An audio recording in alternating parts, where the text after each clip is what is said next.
सुप्रभात बच्चों। आज हम पढ़ेंगे हिंदी साहित्य के पाठ 4 गिल्लू की कहानी। यह लघु कथा एक संस्मरण है। संस्मरण यानी अपने द्वारा कोई बीती हुई बात को लिखना। जैसे आपके साथ कोई बात घटित होती है और उसको आप याद करके हूबहू वैसे ही आप लिखते हैं, उसको कहते हैं संस्मरण। यानी ये सत्य घटना। लेखिका महादेवी वर्मा को जीवों से अथाह प्रेम था। उन्होंने गिलहरी का नन्हा बच्चा पाला। वह लेखिका से घुल मिल गया कि आज भी उनकी आंखें उसे ढूंढती रहती हैं, जबकि अब वह इस दुनिया में नहीं है।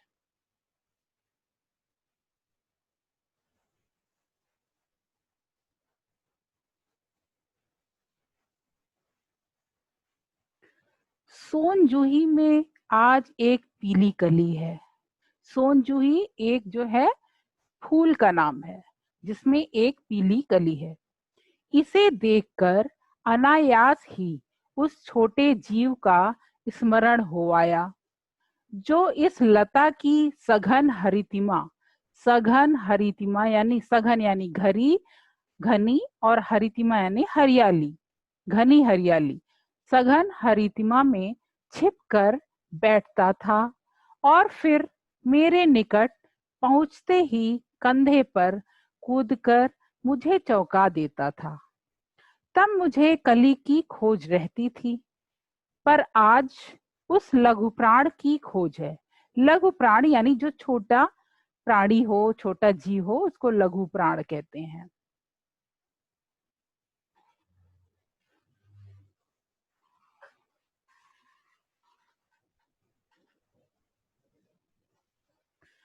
परंतु वह तो अब इस सोनजूही की जड़ में मिट्टी होकर मिल गया होगा। कौन जाने, स्वर्णिम कली के बहाने वही मुझे चौंकाने ऊपर आ गया हो।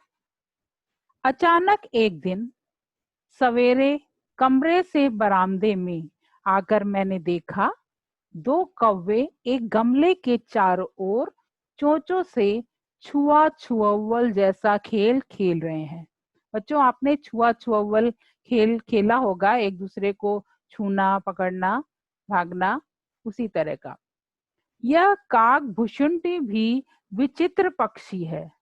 एक साथ समादरित, अनादरित, अति सम्मानित, अति अवमानित। काकभुशुंडी एक विशेष कौवे का नाम है। कहा जाता है एक ब्राह्मण था, बहुत ही अभिमानी और ज्ञानी। उसने एक ऋषि से बहस की, बहुत तर्क वितर्क कुतर्क किया, मतलब बुरी बातें सुनाई। तो ऋषि ने उसे श्राप दे दिया और कहा कि जाओ तुम कौवा बन जाओ।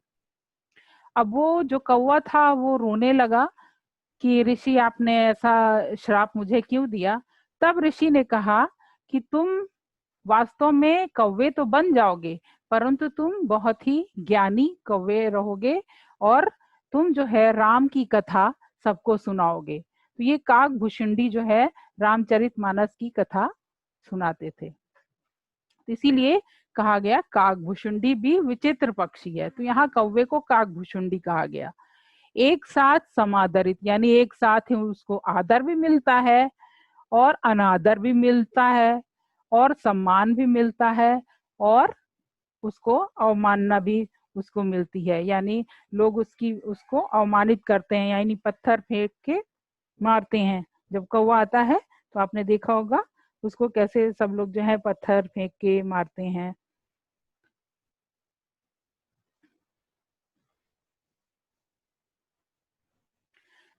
हमारे बेचारे पुरखे न गरुड़ के रूप में आ सकते हैं, न मयूर के, न हंस के। उन्हें पितर पक्ष में हमसे कुछ पाने के लिए काक बनकर ही अवतीर्ण होना पड़ता है। पुरखे यानी हमारे पूर्वज, जैसे जिन पूर्वजों की मृत्यु हो गई है, तो कहा जाता है वो पितृपक्ष में वे लोग आते हैं, और उनके माना जाता है कि कौवे, गाय और कुत्ते के रूप में वो आते हैं। इसीलिए पितृपक्ष में कौवों को, गाय को और कुत्तों को लोग भोजन कराते हैं। ये माना जाता है कि पुरखे इन्हीं रूप में आते हैं। तो उस समय जो है ये कौवा, गाय और कुत्ते का विशेष रूप से पूजा किया जाता है। तो कहा गया, वैसे जो है पूरे साल कौवे और कुत्ते को देखिए पत्थर में फेंक के सब मारते हैं, लेकिन पितृपक्ष में उसे आदर दिया जाता है। तो कहा गया हमारे जो पुरखे हैं, हमारे जो पूर्वज हैं, वो गरुड़ पक्षी, एक तरह का पक्षी है गरुड़, वो उसके रूप में आ सकते हैं, नहीं आते। न ही मोर आते हैं, मयूर यानी मोर, न ही मोर के रूप में आते हैं, न हंस के रूप में आते हैं। यानी किस रूप में आते हैं? कौवे के रूप में। पक्षी में न गरुड़, न मोर, न हंस, किस रूप में आते हैं? पक्षी के रूप में। उन्हें पितृपक्ष में हमसे कुछ पाने के लिए काक बनकर ही अवतीर्ण होना पड़ता है। इतना ही नहीं, हमारे दूरस्थ प्रियजनों को भी अपने आने का मधुर संदेश इनके कर्कश स्वर में ही देना पड़ता है।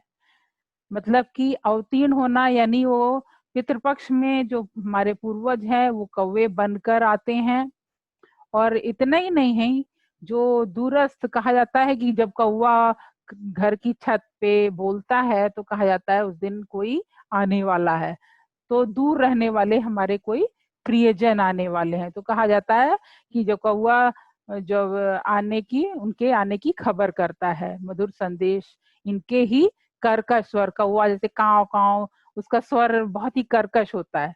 कोयल बोलती है तो उसको स्वर कहते हैं मधुर वाणी, लेकिन कौवे का स्वर जो है एकदम कर्कश, एकदम अच्छा नहीं लगता कानों को। लेकिन वो हमारे प्रियजन, हमारे जो रिश्तेदार है, उनके आने की खबर देता है। हम लोग खुश होते हैं, हमारे जब कोई रिश्तेदार आते हैं, मामा, चाचा, कोई भी आता है तो हम खुश होते हैं। तो जब कौवा बोलता है तो हम कहते हैं कि कोई आने वाला है।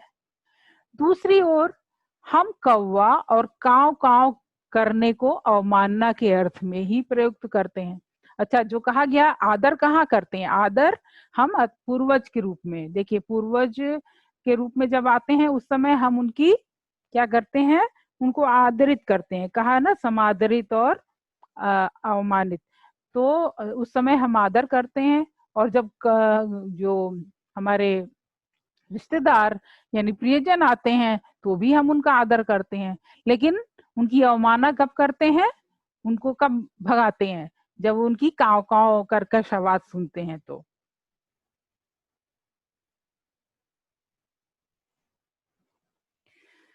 मेरे काक पुराण में अचानक बाधा आ पड़ी। अब महादेवी वर्मा जी इसमें अपनी कहानी आगे बढ़ाती हैं। मेरे काक पुराण में अचानक बाधा। काक पुराण यानी जो काक कौवे की कहानी सुना रही थी, पुराण उनके कहने का अर्थ है जो कौवे की कहानी बता रही थी महादेवी वर्मा। ये पाठ जो है महादेवी वर्मा के द्वारा लिखा गया है, लेखिका महादेवी वर्मा है। तो वो ये कहानी अपनी संस्मरण, यानी ये उनके घर में ये बीता होगा, उनके साथ ये बीती घटना है, इसीलिए इसको संस्मरण कहा जाता है। तो वो कहती है, मेरे काक पुराण में अचानक बाधा आ पड़ी, क्योंकि गमले और दीवार की संधि में छिपे एक छोटे जीव पर मेरी दृष्टि रुक गई। तो जो गमला, जैसे गमला आप रखते हैं घर में, तो गमला दीवार के पास लगा के रखते हैं, तो दीवार और गमले के बीच में संधि यानी उसकी जोड़, यानी उसके गैप में, उसके जोड़ में एक छोटा सा जीव जो पड़ा था, उस पे मेरी दृष्टि रुक गई। उनकी, महादेव वर्मा जी की दृष्टि रुकी, यानी उनकी नजर वहां पे रुकी। निकट जाकर देखा, गिलहरी का छोटा सा बच्चा है जो संभवतः घोंसले से गिर पड़ा है, और अब कौवे जिसमें सुलभ आहार खोज रहे हैं। यानी वो जो गिलहरी का छोटा बच्चा था वो गमले और दीवार के बीच में जो गैप था वहां पे पड़ा था, और जब उन्होंने देखा तो उन्होंने सोचा कि ये घोंसले से लग रहा है, गिर गया है, और कौवे अब इसको जो है आहार के रूप में इसको तंग कर रहे हैं। आहार यानी भोजन बना रहे हैं। कौवे क्या करते हैं, जैसे छोटा जीव होता है उसको नोच नोच के खाने लगते हैं। कौवे जिसमें सुलभ आहार खोज रहे हैं।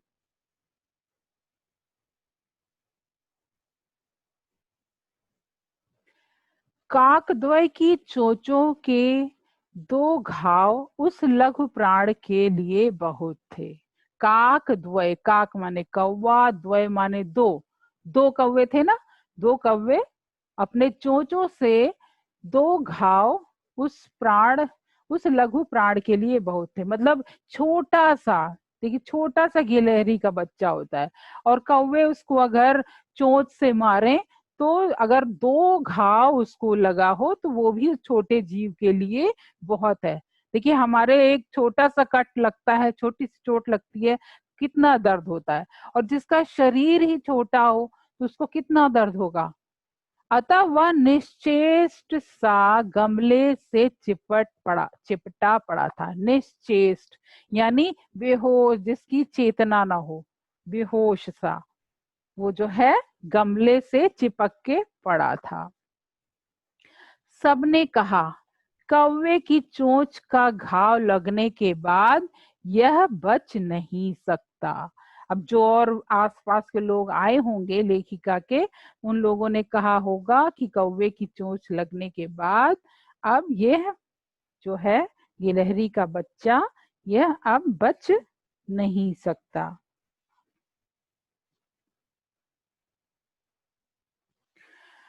तो बच्चों, आज आपका ये गिल्लू जो संस्मरण है महादेवी वर्मा जी द्वारा लिखित, इसका हमने केवल एक भाग आज पढ़ा है। ठीक है, आज इतना ही, और शेष अगले भाग में। और इस वीडियो के साथ आपको एक वर्कशीट दी जाएगी। आपको साथ में आपके व्हाट्सएप ग्रुप पे एक वर्कशीट दी जाएगी। उस वर्कशीट को ध्यान से पढ़िएगा, और उसमें जो प्रश्न उत्तर दिए गए हैं उनको आप जो है अपनी फेयर कॉपी में कीजिएगा। प्रश्न पूछा गया है, छोटे छोटे प्रश्न हैं, उनको पहले ध्यान से उनको सोचिएगा कि क्या पूछा गया है। ठीक है, और उसको आप लिखिएगा फेयर कॉपी में, साफ साफ सुंदर राइटिंग में उसको आप कीजिएगा। फिर आगे की कहानी हम जो है अगले वीडियो में हम आपको सुनाएंगे। आपको जो है वैसे उत्सुकता हो रही होगी कि पूरी कहानी, लेकिन हम धीरे धीरे पढ़ेंगे तो हमें ये पाठ बहुत ही अच्छे ढंग से आ जाएगा, समझ भी आ जाएगा। आपके पास पुस्तक होगी, इसके शब्दार्थ भी पढ़िएगा, और इस वीडियो के साथ जो वर्कशीट दी जा रही है उसके साथ जिनके पास पुस्तक नहीं है उनके उसके जो है पीडीएफ, पुस्तक का पेज का पीडीएफ भी दिया जा रहा है, उसको आप लोग पढ़िएगा। ठीक है, तो आज हम इसको कक्षा को यहीं समाप्त करते हैं।